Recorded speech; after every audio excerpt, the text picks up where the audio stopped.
welcome to my YouTube channel. This is Lucy here. If it's your first time viewing my videos, don't forget to subscribe and also like. Remember to also share my videos for more amazing and educational contents.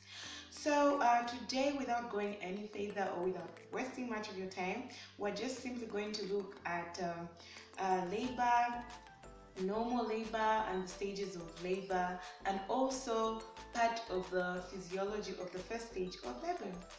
So we're now going to begin our discussion today. So I'm first going to begin by defining what labor is.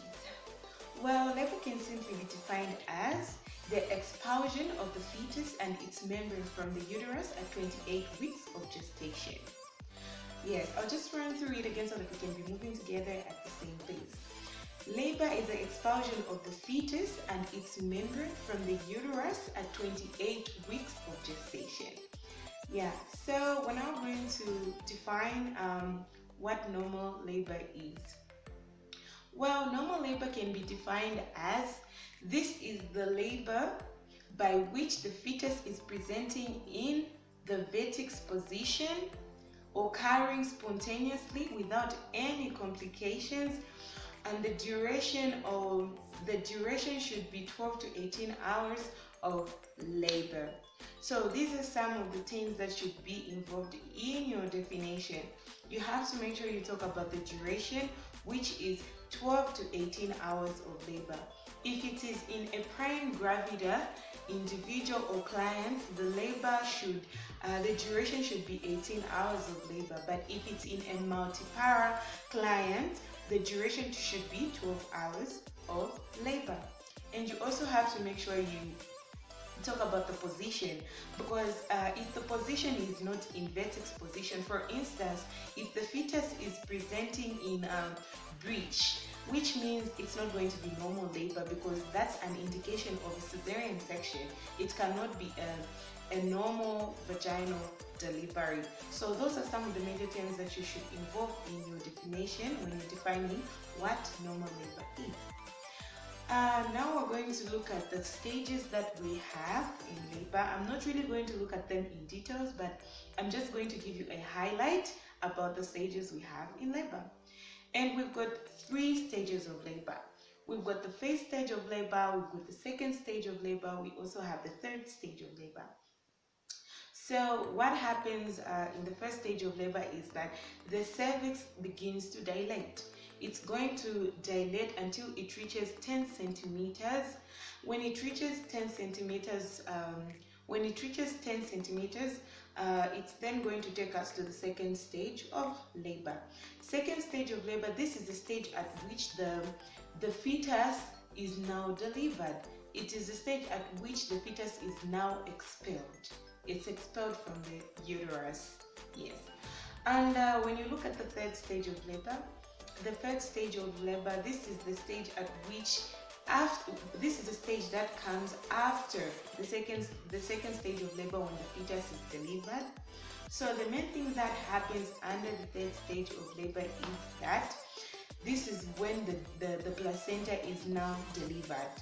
It is when the placenta is now expelled from the uterus and all other membrane contents that were in the uterus.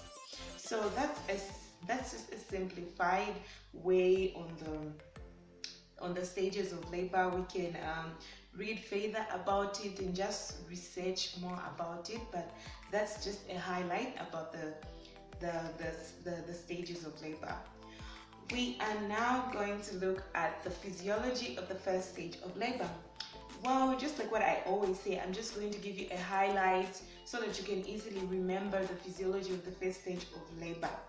I'm just going to list them, and then we can all read further and try to understand them well.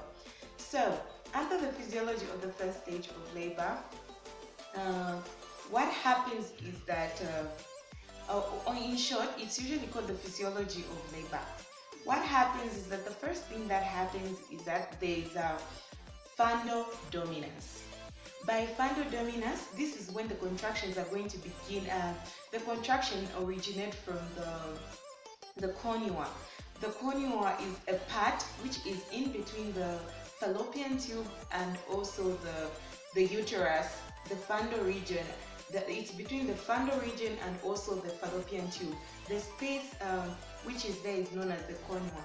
That is where the contractions begin from. They originate from there, then they originate from the cornea, go to the fundal region, and then they spread throughout the uterus in order for them to bring about the contractions, which are going to be able to expel the everything, the fetus and its membrane, everything that is being found in the uterus. So the first one is fundal dominus. Then there is also polarity. After polarity, we also have contraction and retraction. From contraction and retraction, we've got the formation of the upper uterine segment and the lower uterine segment.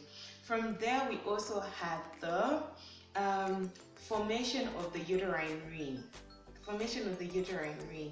So we also have cervical effacement. So those are some of the things you're supposed to include in your physiology of labor. In our next video, we're going to go in details, but today I just wanted each and everyone to have a highlight on the physiology of labor. Don't forget to read further and always research further, but these are some of the things that I had for you today. I hope you've learned one or two things from this video.